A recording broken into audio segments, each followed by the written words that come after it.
ini ada sekitar 2,8 juta anak Indonesia yang ternyata adalah anak berkebutuhan khusus. Aku tuh mamah militer ya, jadi buat aku Kelihatan.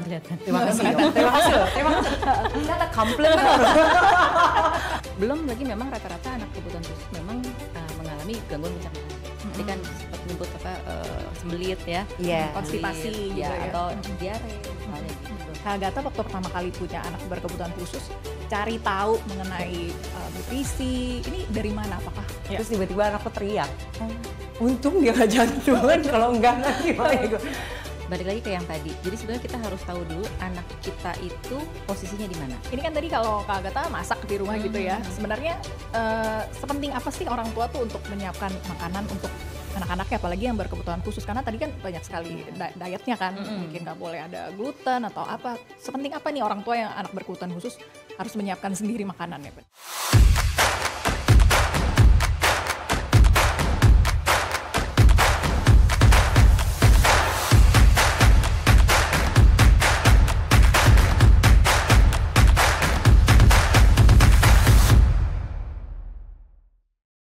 Halo, selamat datang di podcast Gemes, Generasi Emas, Generasi Sehat. Persembahan dari Direktorat Promosi dan Edukasi Gizi Deputi Bidang Promosi dan Kerjasama Badan Gizi Nasional. Hari ini kita mau bahas topik yang sangat menarik nih Sobat Gemes, yaitu adalah gizi khusus untuk anak berkebutuhan khusus. Waduh, cukup serius, cukup seru topiknya hari ini. Sebelumnya saya mau buka pakai data dulu ya, bahwa di data Kementerian Kesehatan di tahun 2023 ini ada sekitar 2,8 juta anak Indonesia yang ternyata adalah anak berkebutuhan khusus. Dan biasanya anak berkebutuhan khusus ini mengalami tantangan gizi seperti misalnya gangguan pencernaan, alergi makanan, dan juga kesulitan makan karena kondisi neurologis. Nah, padahal kan semua anak pastinya butuh untuk diberikan nutrisi supaya bisa mencapai perkembangan yang optimal untuk fisik, sosial, dan juga emosionalnya kemudian. Nah, hari ini kita mau bahas nih ya topik yang menarik ini dengan tamu saya. Kita sapa yuk, kita kenalan dulu. Ada Dr. Yofiwanita MK, seorang dokter dan juga nutrisionis berpengalaman dalam penanganan gizi medis. Halo dokter, apa kabar dok? Halo, baik. Kabar baik, terima kasih sudah hadir hari ini ya. Kita mau ngobrol seputar nutrisi untuk anak berkebutuhan khusus. Okay. Nah, untuk lebih bisa mendalami lagi, kita hadirkan ini ada seorang penyanyi, influencer, dan juga seorang ibu yang memiliki anak berkebutuhan khusus. Kita sapa yuk, ada Kak Agatha Suci. Halo Kak Agatha, apa kabar? Hai. Thank you udah datang hari ini ya. Kita mau ngobrol banyak. Serunya kita ke Kak Agatha dulu ya. Kak Agatha kan punya 2 anak ya, kalau nggak salah ini keduanya berkebutuhan khusus. Mungkin supaya sobat ketawa. Kesannya kayak gimana? harus ketawa dibuat, gitu loh. Harus dibuat santai ya. Okay, Mungkin sobat Gemes ada yang belum tahu begitu, kemudian boleh cerita dulu nggak kondisi khususnya apa nih Kak Agatha? Kalau secara diagnosa sih anakku dua-duanya ya ASD, Autism Spectrum Disorder. Sekarang tuh semuanya disatuin ya dok. Kalau dulu kan dipisah-pisahin tuh ada namanya PDD-NOS, ada ADD, dulu namanya ADHD, sekarang ADD ya. Iya, ada ADD, ada ADD, ADHD. ada ADD, pokoknya tapi anak aku tuh dibilangnya udah autis gitu. Oke. Jadi kondisi-kondisi medisnya tuh dia sensorinya jadi terlalu sensitif atau gimana Kak? Beda-beda ya, karena aku buy one get one free ini ya, karena umurnya dekat, jadi umurnya cuma beda 1,5 tahun, yang satu lahir di 2011, yang satu di 2012. Ya. Kondisinya beda-beda, terus perkembangannya juga kesini juga beda-beda. Secara sensori dan motorik juga kemampuannya berbeda-beda. Padahal diberikan terapi juga gitu, tapi sesuai dengan kebutuhannya mereka. Sekarang karena udah gede, udah umur 14 sama 13 dan mereka sekolah di sekolah inklusi juga. Jadi terapinya lebih ke kemandirian. Gitu. Kalau Kahlia itu yang besar, itu lebih ke ya itu kemandirian lah. Kahlia tidak terlalu verbal, bisa ngomong tapi ngomongnya sedikit banget. Jadi sempat speech therapy, tapi katanya sih udah 14 tuh udah maksimal. Jadi speech terapinya di stop. Sekarang lagi coba medication, jadi pokoknya apapun dicoba deh gitu loh. Kalau yang cowok itu perkembangannya jauh di atas kakaknya sih. Ya jadi lebih komunikasi dua arah lebih bagus, terus lebih responsif, lebih bisa kayak udah gitu. Jadi kayak berasa gak sih, maksudnya anak kalau misalnya ada pernah berinteraksi dengan anak autis ya gitu ya, itu pasti nggak ada tuh yang kayak gitu-gitu. Hai ma, Arsa pulang, udah bisa begitu gitu loh. Jadi beda lah gitu. Tapi kalau ditanya terapinya, sampai sekarang sih masih terapi ya. Aduh mahalnya. Pusing. sambil curhat colongan. Boleh di sini semuanya. Mahal kan dok? Iya. Sekarang usianya udah 14 sama 13 berarti iya. ya. Kita mau flashback sedikit mengenai mungkin masalah makan ya. Biasanya kalau ibu-ibu tuh kan paling masalah itu ya. Anak aku aja yang tidak berkebutuhan khusus, kita masalah GTM sebel banget ya ngasih makan gitu kan ya. Agatha boleh cerita nggak mungkin strugglingnya waktu zaman dulu ngasih makan pasti lebih struggling lagi gitu kan? Boleh cerita sedikit nggak? Oke, aku tuh mamah militer ya. Jadi buat aku Kelihatan. Terima kasih dok. Terima kasih. Kita ada komplain. Oke, aku tuh termasuk sangat tegas untuk urusan apapun dan sangat decisive. Jadi aku tuh nggak pernah kayak ini apa ini dan itu akhirnya menjadi pola. Ya maksudnya gaya aku untuk mengasuh anak-anak lah. Jadi ini cerita sedikit agak tarik panjang ke belakang. Aku kan sebenarnya juga awalnya tahu anak aku berkebutuhan khusus itu pas usia 11 bulan ya. Yang pertama ya. Jadi yang 11 bulan setahun lah gitu. Udah kok aneh, nggak ada eye contact, terus udah gitu nggak cuma babbling doang, bener-bener kalau dipanggil tuh aku sempet banting pintu, aku pikir kan pendengarannya terganggu kan. Kaget dia, berarti bukan itu gitu kan. Terus waktu umur 1,5 tahun udah pasti kan udah MPASI. Nah itu aku udah mulai kasih makanan-makanan dong.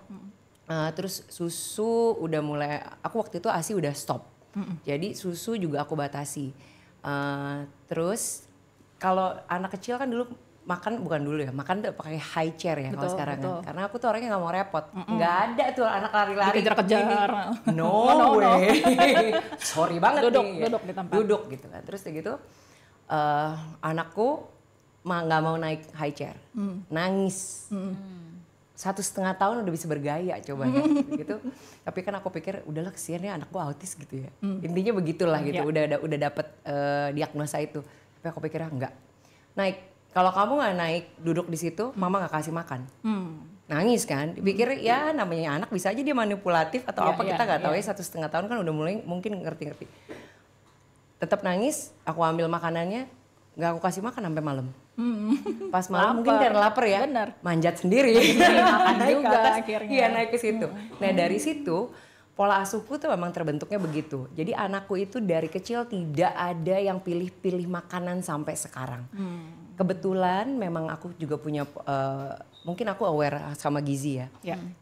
Aku tuh jarang sekali makan processed food, ultra processed food kecuali kalau terpaksa ya. Terus aku senang masak. Terus udah gitu aku nggak terlalu suka makan manis. Jadi pokoknya semua pola makan, biasa kan gitu kan pola makan ibu itu menentukan di keluarga pola itu nanti pola makan anak sama suami kan. Benar.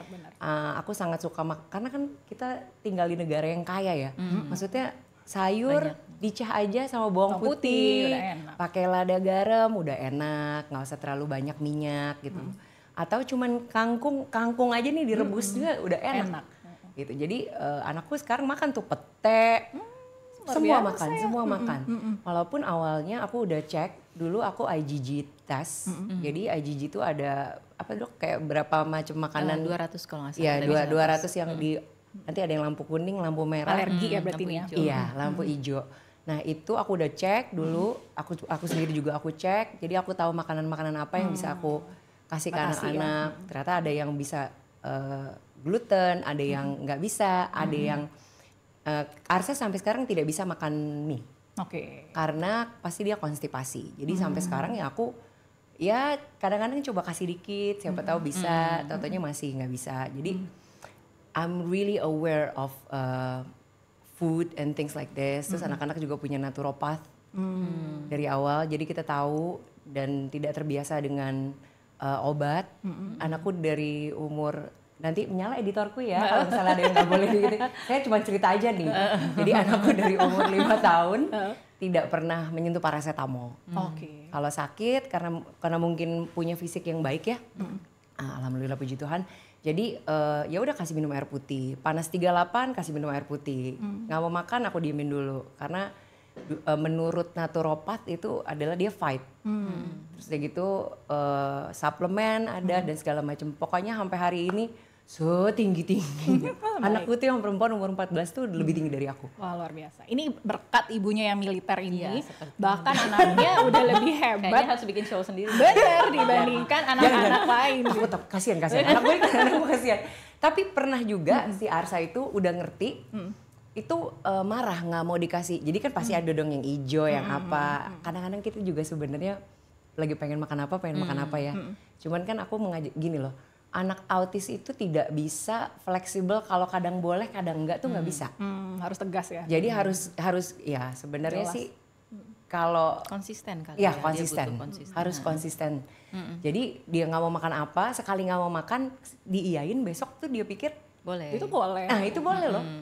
Nanti bisa coba lagi gitu. Semua anak itu kayaknya ya dok ya. Anak aku Semua juga ya, gitu. semua Orang ya. tua juga kayaknya begitu. Bener, Semua aku ya. juga gitu sekali boleh. Nanti cari alasan ya. Kemarin kan boleh. Kita gitu juga ya. sih ya Bener, kayaknya. kita juga.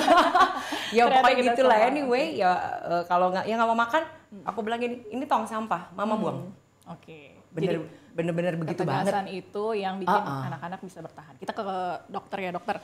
Ini kan beruntung nih ya Kak Agatha nih militer tadi anaknya bisa dibentuk secara serius begitu konsisten sehingga anaknya sampai sekarang walaupun berkebutuhan khusus punya pola makan yang baik. Tapi ada datanya ini banyak anak berkebutuhan khusus tuh malnutrisi. Ini Ya. penyebabnya kenapa dok? Apa karena tadi gangguan pencernaan, alergi atau tadi sensori jadi gak mau duduk atau gimana sebenarnya masalahnya? Sebetulnya faktornya banyak ya. Kalau kita diurutin satu-satu, misalnya sesimpel gangguan motorik. Rata-rata anak kebutuhan khusus itu ada gangguan motorik. Jadi ya tadi nggak bisa diem misalnya gitu kan. Terus kalau gitu kadang-kadang ada anak yang megang sendok juga susah gitu kan. Terus mengunyah juga susah gitu kan. Jadi kadang-kadang dimutahin lagi. Kalau nggak diemut lama kan seperti itu. Terus udah gitu gangguan sensoris, dia mungkin terlalu peka sama bau, sama rasa, sama warna, sama tekstur. Jadi kan picky eater biasanya kan gitu kan. Nah, belum lagi memang rata-rata anak kebutuhan khusus memang mengalami gangguan pencernaan. Tadi kan sempat nyebut sembelit ya. Iya. Konstipasi juga ya. Atau diare misalnya gitu kan. Atau kayak tadi food intolerance tuh banyak sekali biasanya anak kebutuhan khusus, sehingga kesannya makannya sudah bagus gitu kan, tapi ternyata nggak bisa dicerna, nggak bisa diserap gitu, malah jadi gangguan-gangguan lain yang munculnya bisa jadi alergi lah, atau bisa jadi bahkan ganggu ke emosinya gitu kan, segala macam. Dan memang anak-anak kebutuhan khusus kadang-kadang mereka punya sistem metabolisme yang agak berbeda juga, kebutuhan energinya. Misalnya kalau anaknya hiperaktif kan berarti dia butuh energi lebih banyak gitu kan, sementara makan aja susah gitu, jadi akhirnya seperti ada kekurangan nutrisi gitu. Atau dia cenderung suka dengan satu hal, terus orang tuanya nggak semiliter dirimu ya gitu kan. Jadi Dari tadi ulang-ulang Diingetin terus. jadi malu.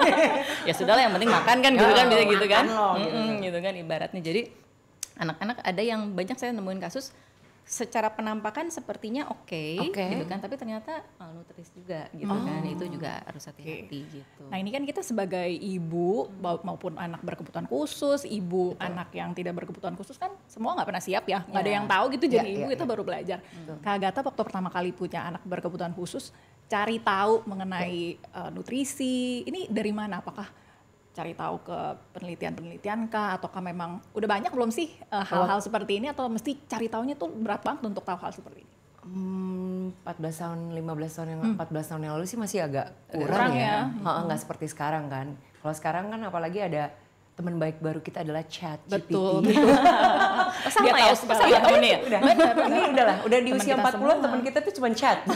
betul. Jadi gampang lah gitu loh untuk mendapatkan informasi. Tapi kalau waktu back then 14 tahun yang lalu sih kayaknya agak sulit. Agak sulit. Internet juga baru mulai kan. Iya, terus juga nggak sebanyak itu infonya. Cuman jadi aku tuh punya teman suamiku sih, anaknya tuh berkebutuhan khusus. Jadi aku kenal dari anak ini umur dari bayi. Dari bayi terus sekarang umurnya kayaknya udah 17 atau 18 tahun lah. Ya sekitar segitulah 18 tahun. Nah, dia itu awal-awalnya karena kan waktu itu aku belum menikah kan. Dia bilang ini anak gue tuh gini. Jadi dia sangat observe. Kalau mengandalkan Agatha Suci untuk research kayaknya udah ya, kayaknya nyerah aja dulu gitu. I'm not a research person. Jadi dari situ cuman akhirnya dia yang merekomendasikan tempat-tempat untuk ketemu sama dokter anak, terapi dan tapi itu juga very challenging karena kecocok-cocokan Iya ternyata. pasti. Gitu loh, ternyata apa yang works buat Ahlia belum tentu works buat Arsa. Jadi well, kalau sekarang sih kayaknya mamanya butuh terapi, tolong dong. Boleh nanti kita tukar kontaknya segalanya ya. Ya kayaknya mamanya udah aduh gitu loh.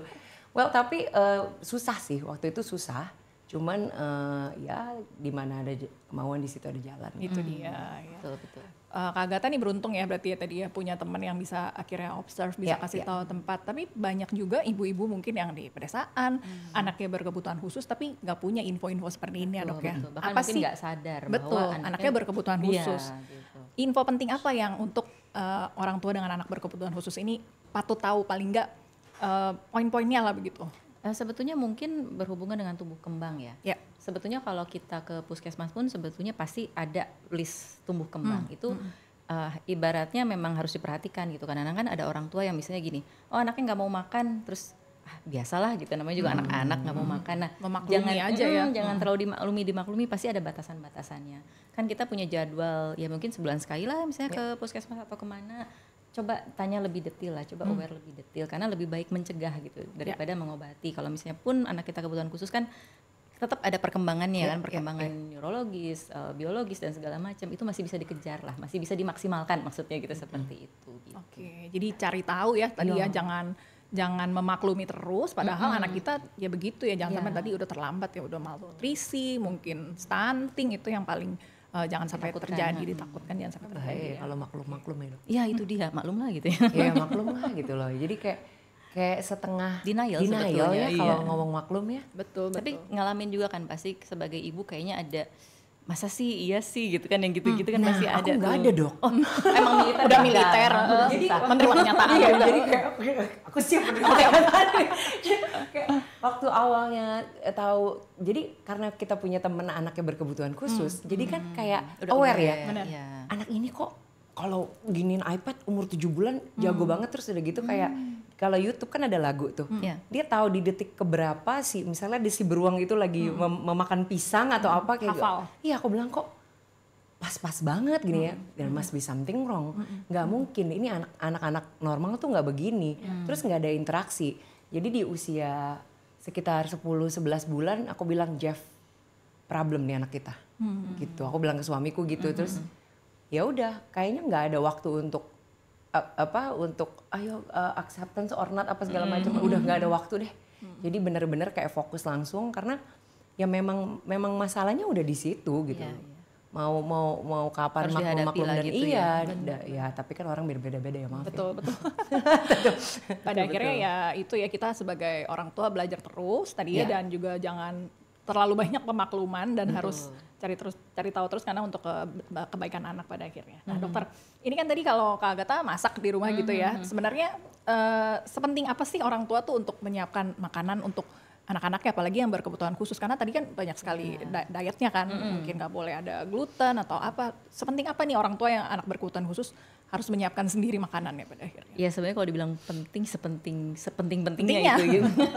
Soalnya gini, kalau kita bicara makanan sekarang, kalau kita tidak menyiapkan sendiri, sebetulnya kita nggak tahu apa ya tambahan-tambahannya gitu kan. Kalau kita, maaf kalau kita sekarang lihat resep-resep sekarang, aku pun agak amazed gitu. Ternyata banyak sekali penambahan substance yang mungkin untuk enak, benar. untuk apa ada Perasa ya. yang gitu-gitunya. Gurih Iya, gitu. itu kan yang mungkin sama mereka dianggap normal, tapi kan untuk kita yang misalnya punya anak special need itu bisa jadi Atau punya alergi bisa memicu. iya, bisa alergi atau misalnya jadi otaknya lebih hiperaktif segala macam itu. Jadi memang sih kalau bisa lebih baik disiapkan sendiri gitu kan. Terus kita mesti memastikan bahannya kalau bisa sih real food, whole food gitu kan. Jadi bukan yang sudah siap saji atau misalnya apa sekedar misalnya udah dipotongin, udah diapain pun kalau bisa tidak gitu. Jadi kita benar-benar tahu gitu makanannya apa sih yang disajikan, sehingga kalaupun nanti ternyata kan nggak semua orang punya fasilitas untuk tes IgG food atau segala macam, kita bisa diet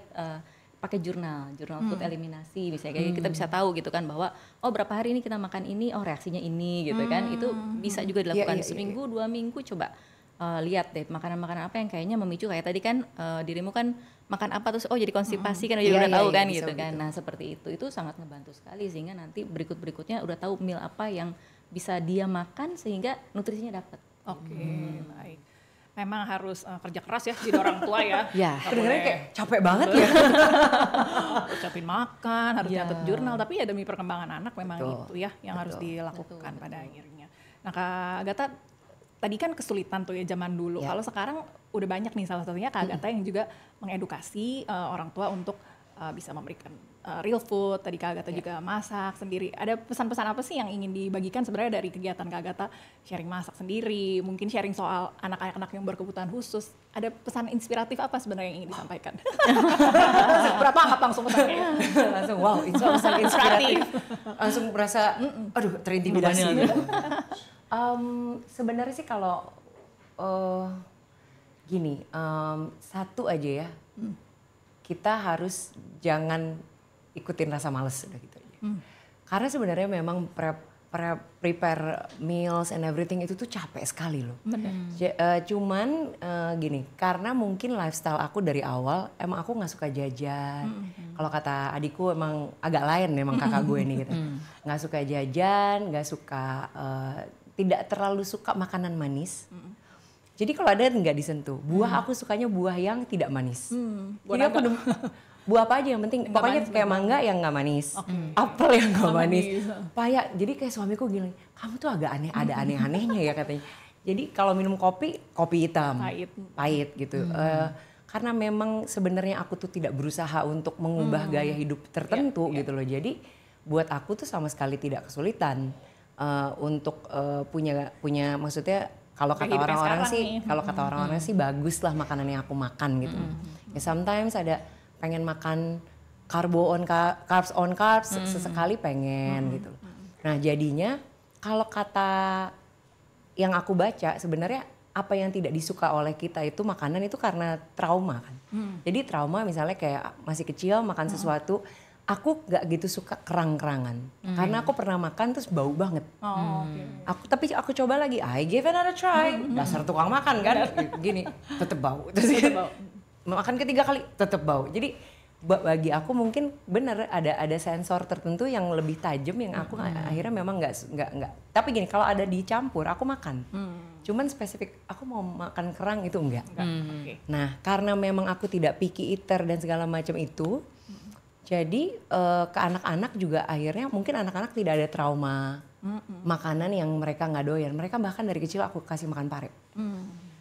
Pare pakai telur, pete, nasi goreng aku pakai. Kan males sih masak dua kali ya. Nasi goreng langsung pete langsung semua. Makan cabai juga. Anak-anakku semua makan pedes. Jadi emang emaknya ini kayak, ya tolong menyala editorku. Setengah aku nggak punya otak ya sebenarnya. Emaknya ini sebenarnya kayak agak sembarangan gitu. Tapi buat aku tuh menjaga gizi anak-anak itu yang penting gini. Kita itu sebagai ibu cukup teredukasi dengan makanan yang sehari-hari kita makan. Kayak tadi dokter bilang makanlah real food. Ya kan maksudnya kalau sesekali mau makan yang proses food atau apa ya nggak apa-apa. Kadang-kadang kita kalau pergi keluar ya kan. Cuman kalau bisa makan real food. Apalagi kan negara kita kaya ya. Betul. Terus kalau mau makan ayam ya ayam gitu loh. Terus mau makan sapi ya sapi gitu. Kalau mau makan seafood ya seafood gitu. Kalau sayur ya udah gitu. Kalau sayur katanya biar anak makan apa tuh dulu ada kol digoreng. Jadi dijadiin perkedel kalau kayaknya wah pisan kan gitu kan atau deep fried. Aku pikir ya sayang juga ya. Jadi nutrisinya hilang. Bener gak sih dok? Bener pasti rusak lah ya itu dia maksudnya kita harus mengedukasi diri kita dulu sebagai ibu, kita aware akan kesehatan, baru kita bisa nanti bikin keluarga kita juga ya semoga sehat ya. Itu dia. Gitu, semoga sehat. Amin.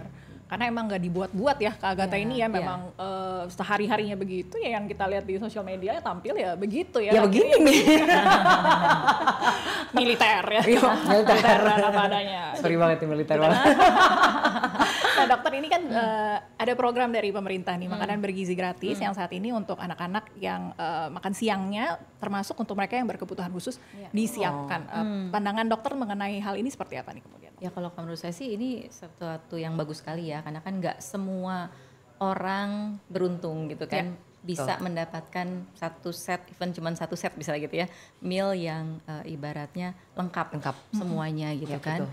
Jadi ya sebetulnya ini program yang bagus banget dan mudah-mudahan terus bisa diaplikasikan, terutama untuk memang yang benar-benar membutuhkan gitu kan ya, anak, apalagi kan anak-anak lagi tumbuh kembang. Ya. Jadi kelengkapan gizi itu akan sangat berpengaruh lah ke kualitas mereka akan menjadi seperti apa nantinya, gitu, karena mempengaruhi perkembangan otak dan saraf juga. Gitu. Karena tadi ya ibu-ibu mungkin nggak tahu, nggak aware, kemudian boro-boro mungkin anaknya nanti bisa ceritakan, mah tadi Betul. makan ini ada itu gitu kan, yang tadinya biasanya cuman nasi aja pakai garam misalnya gitu kan, tapi sekarang ternyata perlu ini perlu itu gitu kan, jadi ada edukasi juga lah mungkin di situ mudah-mudahan. Baik, kita doakan ya programnya bisa berjalan dengan baik sehingga untuk para ibu tadi ya yang punya anak berkebutuhan khusus bisa terbantu ya dari program ini. Kak Agatha boleh cerita nggak sekarang kondisi makannya kan udah mudah begitu ya. Kalau struggling yang dihadapi saat ini anaknya udah puber gini kan. Aduh. Apa yang dihadapi nih? Apakah jadi picky eater-nya karena langsung capek. Apa yang dihadapi kalau sekarang nih Kak Agatha? Sebenarnya mungkin semua ibu sama ya kalau anak lagi puber ya. Tapi ya beda. Dijalanin aja ya. Ya gimana ya, namanya orangnya udah begini ya, jadi susah kadang-kadang untuk memberikan jawaban yang mungkin kedengarannya lebih enak untuk didengar karena tipe aku emang orangnya ya udah hadapi gitu loh. Nah, Kahlia itu karena dia mungkin ya waktu dia udah menstruasi, udah 2 tahun, berarti dia start di usia 12. Itu tuh waktu umur 11 tahun, tapi kan aku udah, dan terapisnya tuh udah melatih dia untuk menggunakan pembalut itu dari umur 7 tahun. Oh, jauh panjang persiapannya ya. Itu aja harus bayar kan. Aduh Tuhan. Oke. Terus dari umur 7 tahun. Udah gitu tapi ternyata sebenarnya gak perlu pembalut lagi karena kan sekarang udah ada yang celana kan. Nah itu membantu sekali. Jadi waktu umur 11 tahun dia lagi mau mungkin mulai masa puber dan segala macam, itu nggak tahu gimana tiba-tiba bisa nangis, banting badan. Itu sering kali terjadi. Pernah aku bawa pulang dia dari salah satu mall di Jakarta. Tiba-tiba, ini kasihan juga sih. Aku kadang-kadang nggak tega. Jadi depan aku tuh ada kayak anak bawa ibunya. Anaknya itu seumur aku, berarti ibunya mungkin seumuran ibu aku kan. Terus tiba-tiba anakku teriak. Untung dia gak jantungan, kalau enggak nanti malah gue. Jadi satu mall itu denger suara dia. Wah gitu kan teriaknya gitu sampai udah gitu kan tim bersuara kan, maknya kan penyanyi ya. Ini aja ribetan. Kalau nggak kan kenceng banget ya gitu. Kalau kan kenceng banget gitu. Jadi wah dia kaget. Saya bilang mama anak saya autis.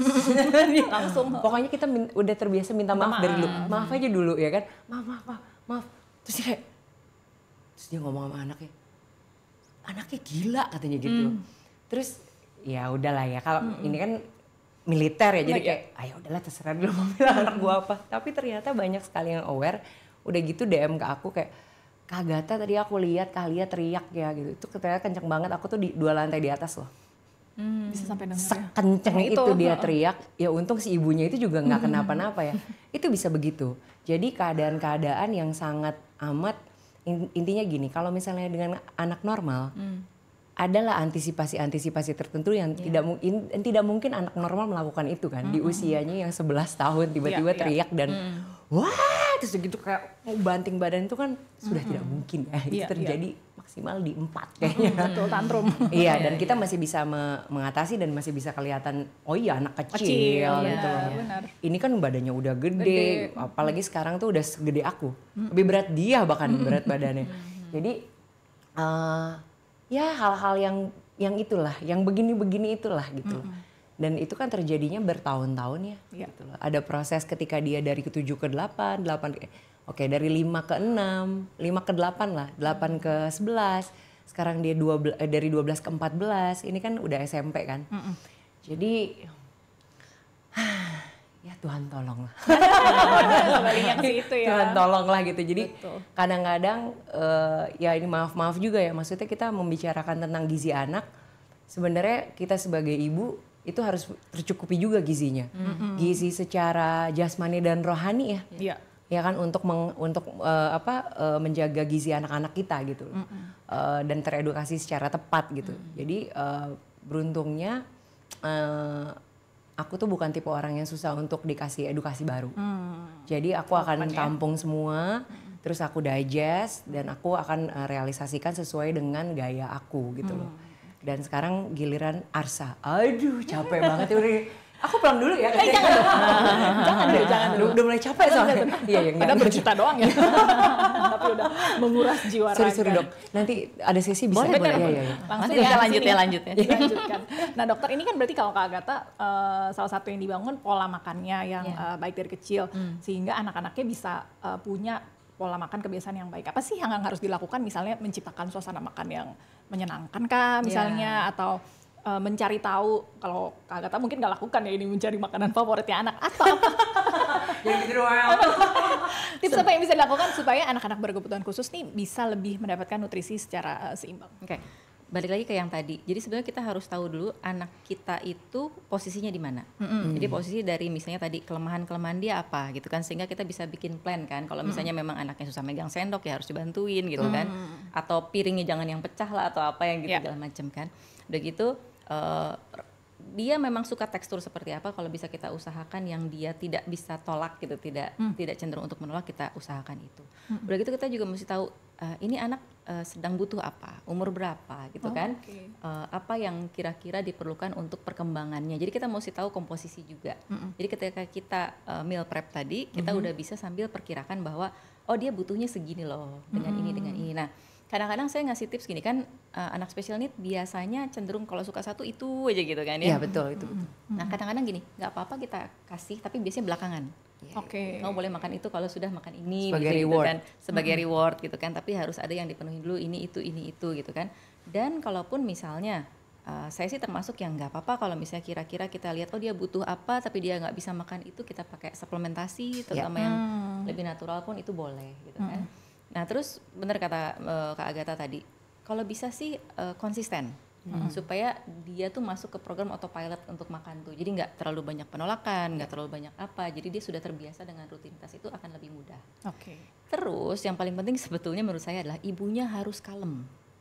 Harus tenang. Kalau ibunya stres gitu kan, ibunya stres makan gitu kan misalnya gitu ya. Aduh gak makan. Iya gitu kan. Anak-anak akan menganggap kok sesi makan jadi sesi yang menyebalkan, yang enggak seru ya. Iya, betul kan ibaratnya gitu. Dan nah, kadang-kadang perlu diinin juga ya buat tidak hanya special need ya. Kadang-kadang kita kayak mengartikan makan tuh sebagai suatu ritual untuk menyenangkan atau hiburan atau apa. Nah, sebenarnya itu menurut saya jangan terlalu lah kalau dalam sesi seperti ini. Karena makan itu kan bicara tentang memasukkan kebutuhan badan, nutrisi. Jadi sebetulnya rasa tuh harusnya nomor 2 gitu kan. Jadi kalau kita kejarnya ke rasa terus, ya nanti orang hanya mencari makan untuk rasa, bukan untuk gizinya, bukan untuk nutrisinya. Oke. Kita jadi belajar juga ya hari ini ya. Kita akan cari rasa yang tidak pernah ada. Itu beda cerita itu kayaknya. Serius dong. Gitu nyambungnya ke sana. Nggak apa-apa, ayo kita cari. Baik. Jadi kebiasaan makan tadi ya. Terus bagaimana anak tuh harus menyadari bahwa makan itu adalah bentuk pemenuhan nutrisi. Betul. Begitu ya. Bukan perlu hanya buat dia itu. Perlu gitu. untuk anak-anak udah ngerti kok sebetulnya. Iya, benar. Dan itu terjadi banget loh di anak aku juga ya. Kalau anak aku kan lagi nggak mau makan gitu, dia nggak ngerti dia kenapa ya. Aku tuh suka jelasin gitu. Kamu tuh butuh ini, butuh vitamin, butuh mineral gitu. Dan anak tuh ternyata kalau dijelasin begitu, walaupun kita pikir dia nggak ngerti gitu ya, tapi dia ngerti loh gitu. Dan dia justru lebih mau makan gitu ya, karena dia nangkep gitu bahwa makanan-makanan ini gitu ya. butuh buat badan kamu. Dan bahkan yang kecil suka aku, dia kan pengen rambutnya cantik panjang yang cewek gitu. Mau rambutnya panjang nggak? Harus makan ini, protein gitu. Nutrisi yang baik bisa bikin rambut jadi gitu ya. Rapunzel gitu. Saya juga punya pasien dulu anak Asperger gitu ya. Yang wah makannya susah banget, tapi pas ketemu dijelasin ini itu. Sekarang ibunya laporan, kebetulan orangnya di Jogja gitu ya. Terus laporan bahwa sekarang gitu kalau misalnya dikasih ini dia yang ngingetin gitu, mah kan ini nggak boleh gitu kan. Jadi dia sendiri yang tahu gitu. Padahal tadinya kan kalau mau makan apa tuh nggak bisa dilarang gitu kan. Tapi setelah tahu bahwa ini, karena dia pun sebenarnya aware bahwa kok saya ada kelemahan ini ya. Ini sebenarnya mereka pun juga aware gitu. Jadi kalau kita kasih pemahaman sebetulnya jadi aware of their own body. Tapi Arsa pun juga tahu. Aku bilang Arsa, ma gitu kan. Jadi kasihan kalau kita lagi makan, namanya juga ya kita kan terbiasa ya bakmi gitu kan, pengen makan bakmi. Dia pasti bihun kan. Terus dia pasti lihat sendiri, loh kenapa gue punya putih gitu kan. Terus, ma Arsa mau mie. Kalau Arsa makan mie kenapa? Sakit. Iya, udah tahu. Jadi nggak usah tanya lagi, nggak usah ulang-ulang tanyanya. Terus semuanya, Asa mau mah? Satu dia bisa gitu. Ya udah aku kasih sehelai gitu ya. Terus gitu, enak nggak? Iya udah mulai manipulatif kan. Udah kayak berasa maknya bakal sedih. Iya. Sorry, makan bihun dulu. Sorry, sedikit aja. sorry. Cuma segitu. Iya. Nggak bisa. Nice try. Cannot still gitu. Aduh, Untung emaknya militer. bener. Kalau Itu dia. emaknya lebay kan langsung aduh gitu kan. Bapaknya begitu. Makanya aku bilang, wah kacau nih kalau aku lagi keluar kota, aku Mah, Arsat minta jajan ini, jangan dikasih. Wah sorry mau udah beli. Aduh. Mesti pergi ke dokter mungkin. Harus di hipnoterapi ya kan kayak, ayo harus konsisten. Tapi sebenarnya ya bukannya bagaimana ya dok? Mungkin konsistensi itu juga sebenarnya gimana ya kalau bahasa enaknya gitu. Jadi sebenarnya konsisten itu emang bagus. Cuman once in a while it's okay not to be consistent gitu loh. Konsistennya juga kan kita juga bukan makan makanan yang bener-bener jadi yang nggak penting banget lah gitu loh. Yang nggak penting banget untuk tubuh gitu. Tapi kan ya once in a while oke lah gitu. Sesekali kita Sesekali. pikirin juga perasaan Pikirin anaknya, juga gizi kepada psikologis itu dia. Oh sorry, psikologis gimana? Di sini ya tetap ya. Di sini ya di sini dan di sini. Yang dua-duanya deh kalau gitu. Tapi kan memang pola makan juga mempengaruhi psikologis kita kan dok? Betul. Iya kan? Iya. Karena kan itu kan memberi makan otak kita Iya. dan otak kita yang memerintahkan kalau misalnya kondisi mental health kita seperti apa, bener gak sih? Ya, sebetulnya pasti makanan tuh pengaruh deh, karena kan makanan tuh juga berpengaruh ke misalnya yang namanya Mood. neurotransmitter. Apa itu dok? Tolong bahasa manusia coba. Yang lebih mudah, Neurotransmitter loh. Yaitu adalah zat yang akan dipakai sama brain kita untuk bekerja seperti apa. Misalnya kalau pernah dengar yang namanya endorfin dong. Iya dong, Olahraga endorfin. itu neurotransmitter Olahraga. juga misalnya dari protein tertentu akan membuat si neurotransmitter endorfin ini gitu. Nanti ada dopamin yang untuk bikin semangat, bikin untuk bersemangat untuk mendapatkan reward dengan segala macam. Ada serotonin untuk happy yang gitu. Ada oksitosin untuk bonding gitu. Jadi nggak selalu validasi yang bikin kita happy ya Iya, dari makanan. itu source-nya untuk kita bisa merasakan itu harus ada zat itu gitu. Makanya kalau kita lagi marah dikasih makanan sama suami seneng juga ya. Kalau aku sih lebih dikasih uang ya. Dua-duanya oke lah, dua-duanya bagus tuh. Itu semua senang ya. Aduh seru banget.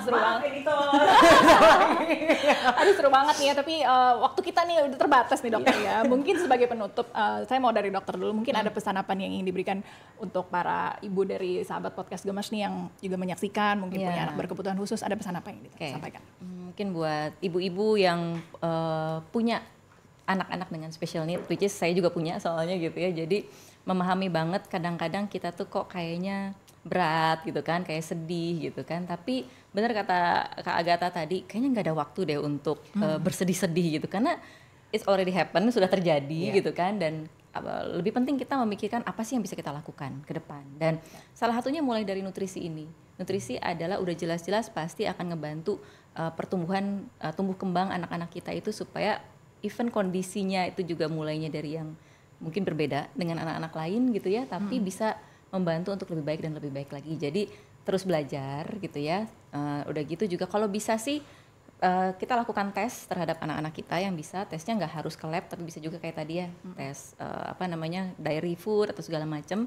Jadi jangan guess gitu ya, tes don't guess gitu kan ibaratnya. And then keep learning, terus lakuin aja terus yang terbaik gitu. Jangan lupa juga support system. Itu sangat penting banget gitu ya, support system, karena kalau kita ngerasa ini sendiri pasti berat buat kita, tapi kalau kita ternyata ngelakuinnya bersama-sama, ada support, pasti akan lebih mudah. Itu dia.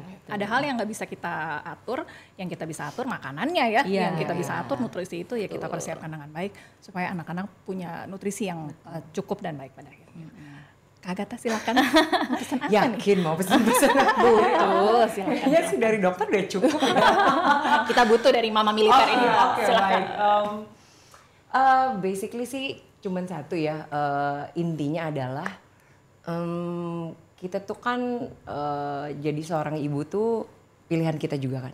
Setiap pilihan dan dipilih apalah itu namanya, semua perempuan pengen jadi ibu lah gitu loh. Ketika udah jadi ibu ternyata tidak seperti apa yang maksudnya there's a lot of inside my mind yang kayak tadi sih gue pengennya anak gue begini, dan nggak terjadi. Jadi sebenarnya di hidup itu cuman satu, terima dan jalani itu. Jadi dan jangan males untuk gather any kind of information dari mana aja. Tidak harus gini. Oke, memang kalau misalnya kita mau ngomongin uang itu penting, betul gitu loh. Karena medication apa segala macam itu kan butuh uang, ya kan. Terus terapi itu butuh uang. Tapi aku juga punya beberapa temen yang memang kurang mampu di terapi anaknya sendiri. And it works so good. Apalagi sekarang source banyak. Tinggal buka YouTube, ya kan. Tinggal buka, pokoknya semua source tuh banyak sekali. Beda kalau 14 tahun yang lalu ya kita masih pontang-panting, masih yang kayak bingung-bingung. Jadi jangan malas untuk mengedukasi diri. Terus udah gitu memberikan dia kayak semangat kepada diri sendiri, memberikan gizi yang baik untuk diri sendiri, juga memberikan konsisten. Pokoknya pemahaman kepada gizi itu harus secara konsisten, melakukannya juga konsisten. Seperti yang dokter bilang tadi, banyak banget tuh kan yang hormon-hormon yang dihasilkan itu kan, dan buat aku itu lumayan works ke aku nggak pernah mood. Nggak pernah moody. Ya begini aja terus kayak petasan cabai gitu kan. Kayak hai gitu. Jadi buat aku itu hal yang kita lakukan itu bukan dijadiin kayak gue harus begini supaya begini, enggak. Jadiin itu supaya tahu, karena kan segala sesuatu itu tidak bisa hasilnya instan. Walaupun dulu Indonesian Idol instan ya. sorry itu juga bisa di-cut. Jadi tidak ada hasil yang instan. Semuanya itu butuh proses gitu loh. Dalam proses itu kita harus konsisten, kita buka diri, gak usah tutup diri, kalau bisa terima, karena banyak ibu dari anak berkebutuhan khusus itu malu. Gak usah dari yang notabene kurang mampu ya. Yang mampu aja tuh malu. Betul. Untuk naruh anaknya ke sekolah tuh malu, itu banyak sekali. Yang taruh di rumah sendiri sama asisten rumah tangganya karena malu. Well, ini kan hidup itu bagaimana, bukan tentang apa yang terjadi ke kita, tapi bagaimana kita menyikapinya. Itu dia. Aduh, luar biasa. Ini nggak afdol kalau kita punya penyanyi tapi nggak nyanyi dikit. Jadi ada satu lagunya. Iya dong. Sebagai penutup. Jadi ada satu lagu ya Kak Agatha yang bagus banget, yang judulnya Siapa Dia. Nah, kamu denger lagu itu? Oh, itu kan bagus karena isinya tuh kalau nggak salah bagaimana kita jangan sampai kita dipengaruhi oleh orang yang ngejudging kita. Yes. Itu bagus banget tuh refrainnya. Coba ayo. Musik. Coba cek mic dulu ya. Banyak yang ketawa deh hari ini. Oke, ref ya. Segalanya akan segera berlalu, menguap dan hilang bersama denyut waktu. Hidupmu adalah urusanmu. Siapa dia berani mengacau duniamu. Luar biasa. Semoga bisa menjadi pesan yang baik ya untuk para ibu tadi ya. Kita jangan malu tadi ya punya ibu, sebagai ibu anak berkebutuhan khusus. Kita harus terus belajar, harus menerima, harus menjalani apa adanya. Jangan lupa kita terus cari tahu supaya dikelilingi super sistem yang baik, supaya bisa jadi ibu yang baik untuk anak-anak kita pastinya. Terima kasih dokter dan juga Kak Agatha ya hari ini untuk ketawa-ketawanya. Semoga juga bisa menjadi informasi yang menarik dan juga bermanfaat untuk Anda. Sampai di sini dulu perjumpaan kita di podcast Gemes, Generasi Emas Generasi Sehat. Jangan lupa untuk saksikan podcast kami di kanal YouTube kami dan juga di akun media sosial lainnya. Podcast Gemes persembahan Direktorat Promosi dan Edukasi Gizi Deputi Bidang Promosi dan Kerjasama Badan Gizi Nasional. Saya Melisa Ganasari pamit, sampai jumpa.